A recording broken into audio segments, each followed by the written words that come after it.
So today we're going to talk about a move that I think that most of you will know, but don't really know where it comes from. The Downs Change, which is just a very simple card switch, which has a couple of, I think, very interesting things about it, but also a couple of cons about it. But honestly, what slight doesn't have any cons about it, right? So without further ado, let's just jump right into the history section of the Downs Change. So, luckily for all of us, this will be a very simple history section. So, as you could probably deduce from the name, this light comes from a magician named Downs, Thomas Nelson Downs, which I mean, if you don't recognize the name, it's not surprising because he does come from a pretty far away era from ours. But he did write one of the most, I would say he is a very prolific author, mainly because of one book. So he wrote the very famous magic book, The Art of Magic, which is published back in 1909. So this move actually comes from an effect in that book called the General Card, T. Nelson Downs method. So if you don't know what the General Card is, it's essentially an effect where you have a 4 of a kind. I only took out 2. Oh god. So it's where you have a 4 of a kind, and then you have a card selected, and then slowly throughout the routine, this 4 of a kind will change into their selection one by one, and then maybe as a kicker ending, the selection apparently will switch back into the 4 of a kind. So that's what the General Card is. So that's what T. Nelson Downs actually used the Downs Change for. So that was in that effect, which is the General Card. Okay, and that's pretty much the history behind the move. Again, there's really not much of a history section behind the Downs Change, mainly because that's where it got its name from, and that's where it was first published, to our knowledge, right? There have been other instances where some people have actually attempted to claim this move, mainly by like one guy, but that one guy has not given proper crediting at all. So in Effective Card Tricks back in 1916 by a certain Louis F. Christianer, so there he actually gives the move he actually gives the credit of the move to a certain Henry Hardin. Okay, so that's Hardin. In another book, which is New Magical Conceptions, back in 1919, there, Louis F. Christianer gives the credit to the move to himself. So he can't even stick with his own stories. So so his crediting is pretty dubious, and the fact that T. Nelson Downs actually published this move first just sort of means that we can associate this move with T. Nelson Downs. And that's pretty much the history behind the move. Like I said, very, very simple.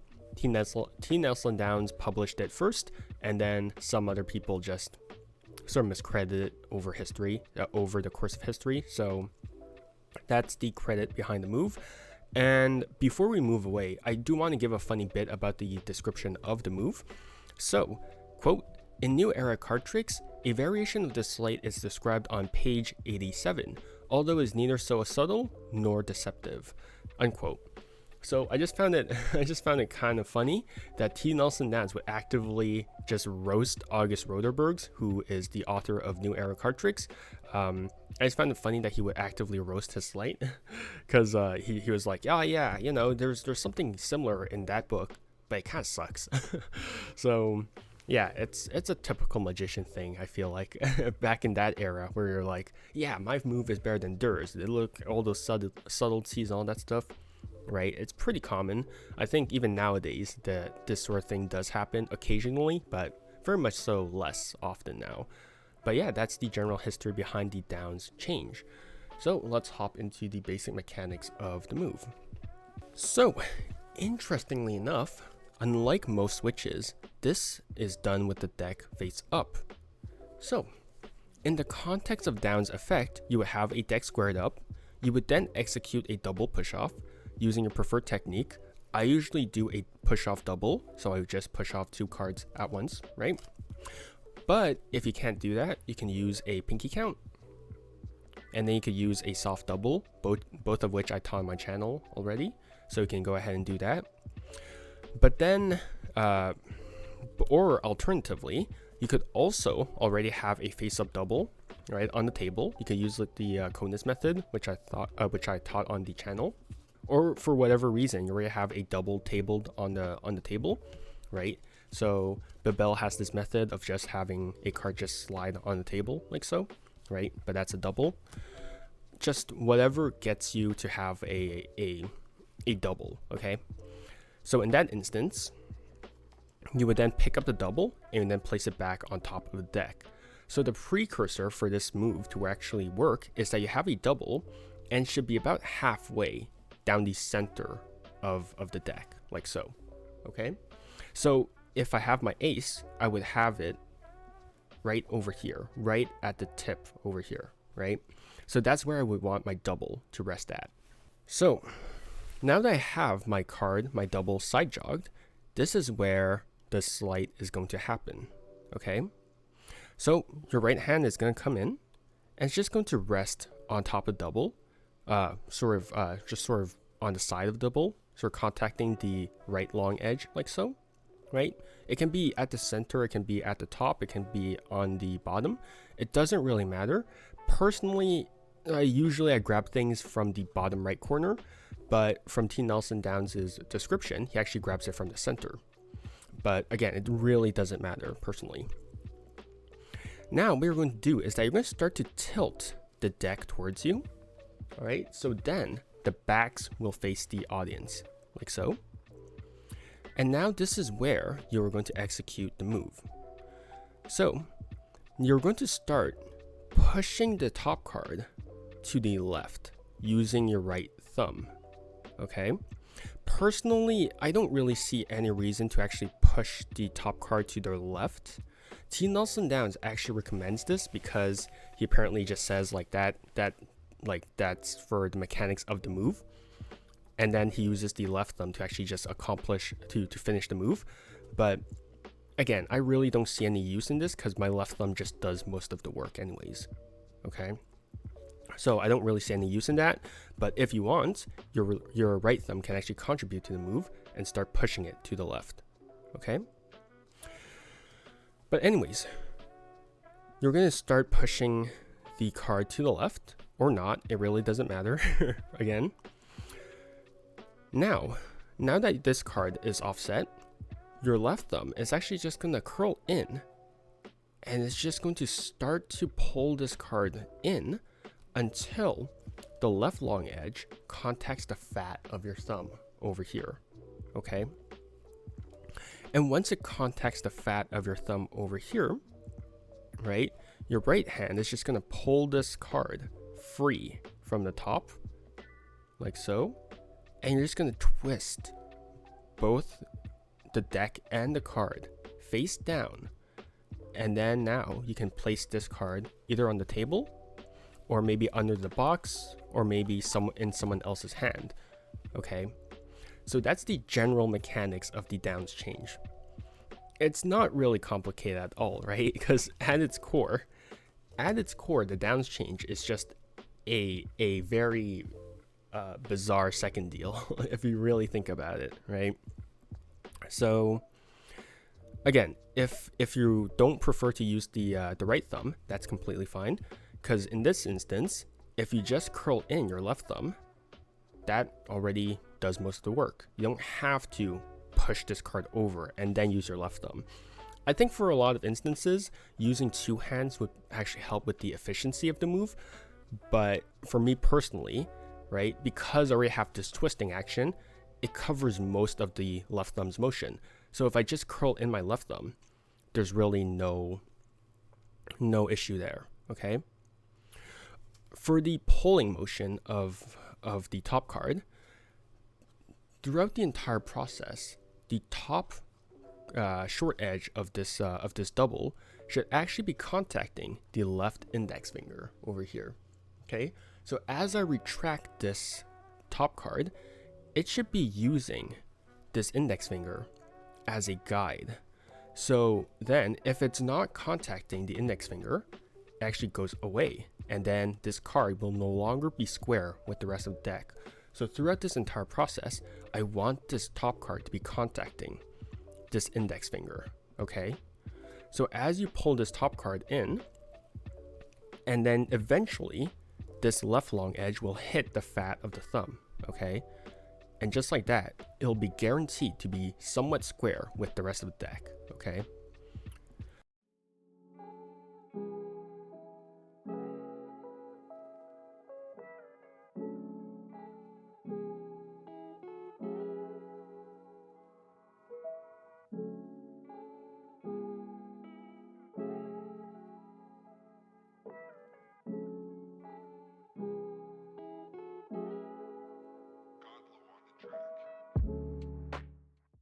Now here are just a couple of alternate handlings for the downs change as a whole. So there's a whole bunch of fun handlings. So obviously the basic handling is you either place the card down on the table, or you can place it in someone else's hand. Like you can have someone hold up their hand and you can place the card in their hand, or you can place it underneath the box, right? Alternatively, you could also do the downs change with only one hand. So we have this card over here. If you just retract this top card with only your left thumb, this card will remain rooted on spot because your left middle ring and pinky finger are contacting it from underneath, like so. So this all happens as you're turning over. You retract this top card, and now you risk kill everything. So now the backs are going to be facing the top, and now you're going to flick out your middle ring and pinky finger and just toss it like so. So you can execute this move using one hand only. So if you're having trouble with dislodging the card during the one-handed version of the downs change, one tip that I can give you is that you're not only just flicking out your middle ring and pinky finger, you're also using two other things in particular. Those two things are, of course, the momentum of just flicking your left wrist, because you are generally just tossing the card away. You're also going to be using gravity, okay? So when you have the card side jogged, the moment you actually start turning this packet, the deck face down towards the audience, what you're going to do is that you're actually just going to retract this card. You're actually going to relax this hand a bit. You're going to relax these fingers and let this card sort of just fall, right? You'll notice that this card starts to fall a bit towards the table because of gravity. And then combine this with just the turning action with the flicking of your middle ring and pinky finger. So this combines momentum with gravity with these fingers flicking action. These three actions lets you toss this card free and freely without any issues, okay? So it's a combination of all these three things, okay? So generally, yes, you do have to do it fast, a bit faster, just because of the fact that it requires a bit of momentum. But generally, if you combine all three of these actions, you should be able to dislodge this card freely without any issues, okay? So do try and play around with the amount of just toss, with the amount of flick, and with the amount of gravity, okay? So it is going to be harder if you do it a bit slower, but generally it shouldn't be too much of an issue, okay? So just this tossing action will help tremendously. So that's just a very interesting sort of handling. So this can be very, very nonchalant. So my right hand could be taking the box, tossing the switch, right? And that switches the card, right? So it's pretty. Oh, I should probably use a contrasting card. So it's pretty interesting. So if I have the Queen of Clubs on display here, I can just toss in, and then that's actually the Four of Diamonds. Okay, so doing it with one hand is an interesting variation that you can sort of play around with because it's just so much more nonchalant, right? Obviously, this has a certain flow to it as well, but just being able to just nonchalantly toss in something, I think that adds sort of a interesting layer to the sleight as well.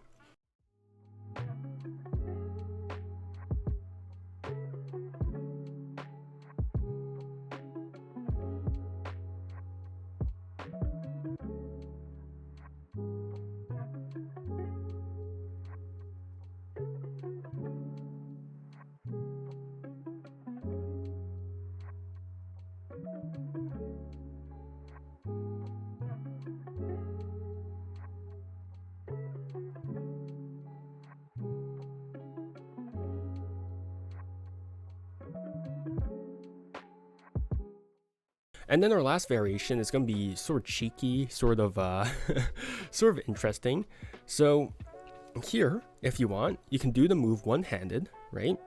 But you can have the spectator, actually, you can hand the card out to the spectator, right? So right now, this is the display from underneath, right? What you can do is that you can hand the card out to the spectator, be like, oh, can you actually pinch this card over here? And then just pull away. And now it feels like this card actually changes in your hand, right? When in reality, you're actually executing the switch underneath of the deck, right? So that's just sort of an interesting little variation because you're sort of executing the switch so boldly, right? You're having the spectator pinch the change card, right?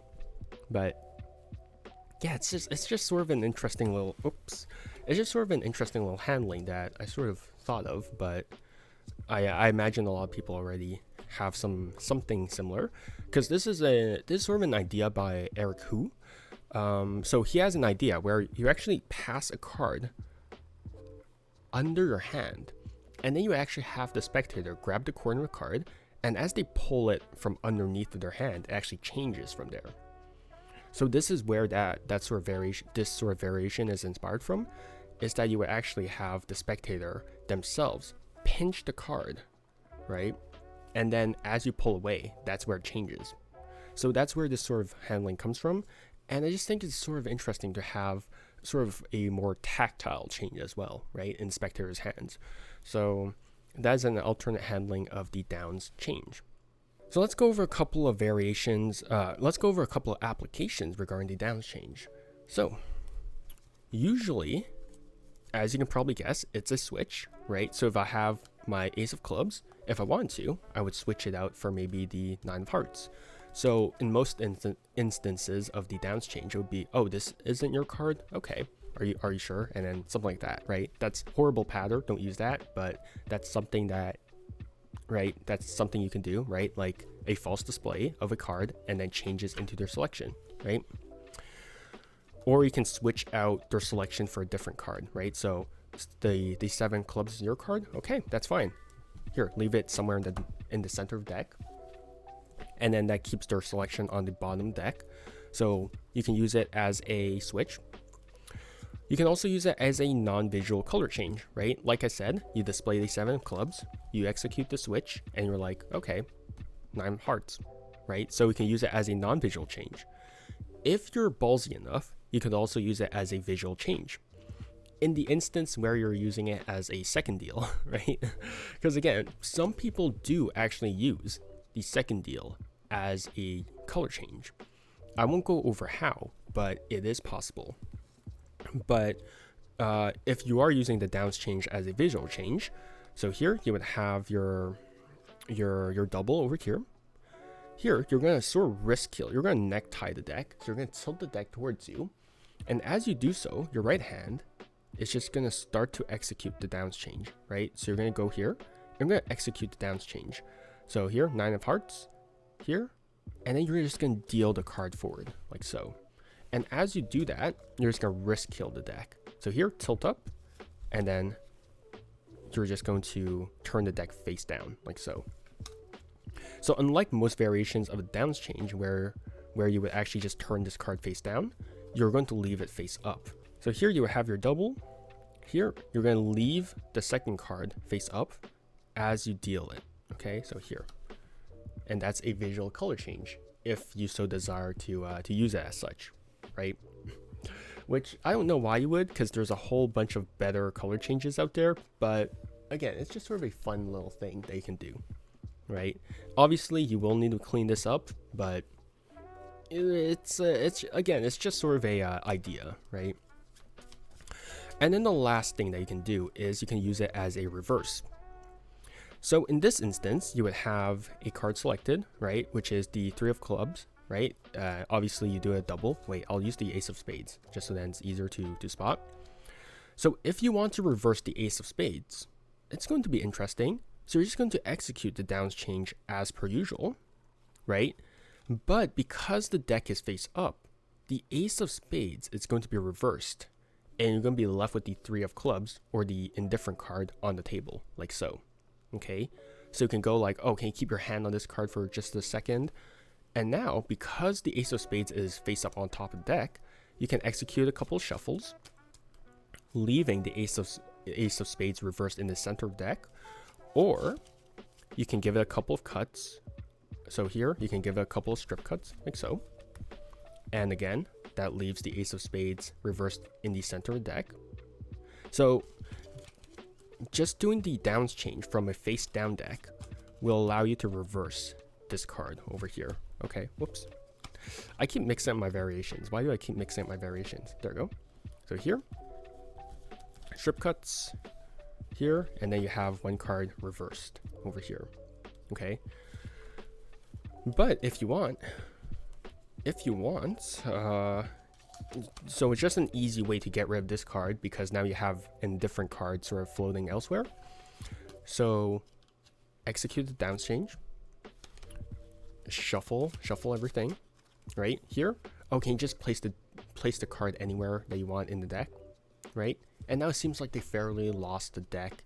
It seems like they fairly lost their selection in the deck, right? When in actuality, they actually just place an indifferent card into the deck, and their selection is face up in the center of the deck. Okay, so that's just another application for the downs change, just a reverse. Okay, and those are the 4 applications of the downs change: a switch, a non-visual change, and a reverse. Now let's compare the downs change to a couple of other switches on the channel. This one is pretty unique. Now obviously this does require a prior setup, that being a double lift or a double turnover. So you basically need 2 moves for this one, which is quite bizarre. It's not something that you would typically do, right? The fact that you need a double and then that leads to a different move, whereas most switches, they would sort of be independent from one another, right? So the fact that you have to do a double to set up for this switch is weird, right? So it wouldn't be far off to call this move or see this move as sort of a double lift add-on, but there are a couple of things that you need to note for this slate. One is that the deck needs to be face up. If you try to do this move with a face down deck, you'll end up with a face up card.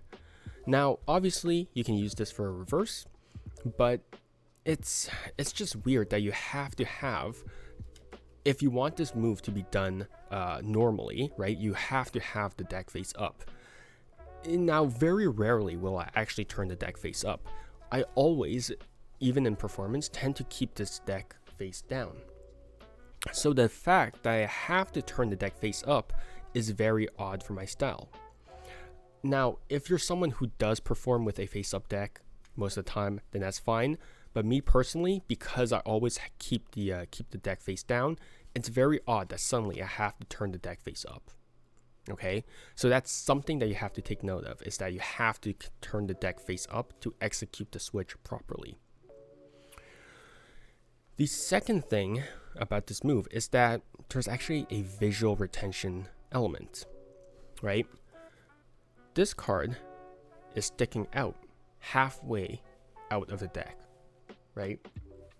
It's sticking out halfway, which means that as you turn your wrist, even though the spectator is only looking at the backs, they are still technically, they're still always looking at the card. In no instance of this switch do their eyes ever leave this card because it is sticking out away from the deck. Okay, so that's something that's very, very good, is that even though you're executing the switch, they still maintain eye contact with this card, right? So that's something that's very, very good and very unique from this slate, is that there's this visual retention element. Now, there is something else that I wanna point out, is that this is different from the top changes isolation, right? It's not the same thing. The top changes isolation is that this card is in full view and it's away from the deck. It is truly isolated from the rest of the cards. Whereas with this one, it's still in contact with the deck, so you can't say that it's isolated. It's still in contact with the deck, so there could still be opportunities for any mischievous things to happen, right? So it's not isolated, but it does have an element of visual retention, which is very good because it adds an extra element and layer to this sleight. Okay, so even though it's not isolated, it's still in full view at all times, which is a good compromise for sleights and for switches in general. Okay, so even though it has this weird drawback of having the deck be face up this entire time, it still has this element of being in view this entire time. So that's something that's very good from this sleight. Okay, all right, well, it's good to be back. I start okay, I'll go over some resources that you can look through if you're interested in this sleight. So there's a couple of resources that you can look through if you're interested in the downs change and other variations of this move. So the first one is obviously The Art of Magic by T. Nelson Downs. If you're interested in learning his variation of the general card, this sleight is where he teaches it. There's also Hugard's Magic Monthly by G. Newgard. There's a variation. I think there's actually a couple of variations for the downs change in those magazines, so you can go ahead and look at that. And lastly, in Seconds, Centers, and Bottoms, Seconds, Centers, Bottoms by Ed Marlowe, there's actually a move that's quite similar to the downs change. It's more of a second deal, but it is in there. So those are just 3 resources that you can look at for the downs change. Otherwise, it is just a simple switch, so you can sort of just apply it to anything that you like. Okay, so that is the downs change. First off, it's good to be back. I know I haven't done one of these live streams in a long while, so I'll try to be a bit more consistent. I know it's Friday, it's not at all my usual streaming schedule or my upload schedule, but I'm trying to ease back into it, so yeah. But yeah, so I just thought that it would be good to sort of ease back into it with a simpler move, such as the downs change. But the downs change, it is a very simple move with a few problems on the side. But like with every switch, like with every move, there is merit to actually learn this move, right? Whether you'll apply the knowledge elsewhere, right, or you'll actually use it, there's really no harm in just sort of learning it and just sort of playing around with the move, right? So I think that even though it's not my style of move because I have to turn the deck face up, it's just not my type of thing. Even though it has that particular drawback, I still think it's a very interesting move to learn because it has this element of visual retention. There's also this nonchalance about it, right? You just take a card and you just put it down, right? That's such a very, that's in my opinion how most switches should feel like, right? Most switches should feel very nonchalant. They should just feel like you're just tossing something on the table. It should just feel like you're just doing something simple because that's what switches are, right? They're supposed to be simple. You're just supposed to be doing something nonchalant. So I think that this move in general has a very nice handling where it feels very relaxed. You're not forcing anything and things just happen because it has to happen, right? You have to place this card onto the table. You have to do something like that. So even though this move has a drawback, I still think that's it very much so is worth learning about, right? So yeah, even though it's a simple move, even though it's an ancient move, I still think it's worth learning, and I still think that it's worth tinkering with, okay? Because like just the one-handed variation I think is very, very, very interesting. Okay, so there's a couple of merits to this move, a couple of drawbacks, but don't let that deter you. So yeah, I think that about wraps it up. It's good to be back, and yeah, hope you guys enjoy playing around with this move and all the stuff, all of that stuff. All right, well, thanks for hanging out, and hope you guys have a good one. All right, see you. Bye bye. Yeah, stay safe and stay healthy, and that'll be it for me today. And yeah, have a good one.